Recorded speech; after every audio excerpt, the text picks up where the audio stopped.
Welcome to Not Milk Never Milk. Subscribe if you're lactose intolerant. You start by opening Anaconda Navigator and verifying the base environment. This gives you a stable starting point. Once done, glance at the Python version shown so you know what you already have. If you plan separate projects, create a new environment now to avoid conflicts. Choose a Python version that matches your project needs.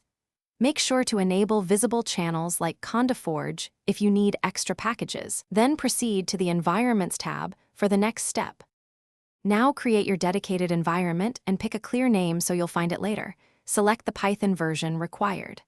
After creation, use the GUI to search and mark packages to install, then click Apply. This ensures Conda resolves dependencies for you. If a package isn't available, open the terminal from Navigator and run conda install or pip install as needed. Once packages are installed, register kernels for Jupyter or integrate with VS Code so you can run code immediately. Finally, launch your chosen IDE from Navigator's Home tab and ensure the selected environment is active. This guarantees your code runs with the intended interpreter.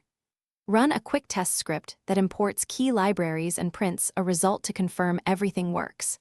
If you encounter errors, pause and verify the active environment, check package versions with Conda list, and update or reinstall problematic packages. A common fix is switching the kernel or recreating the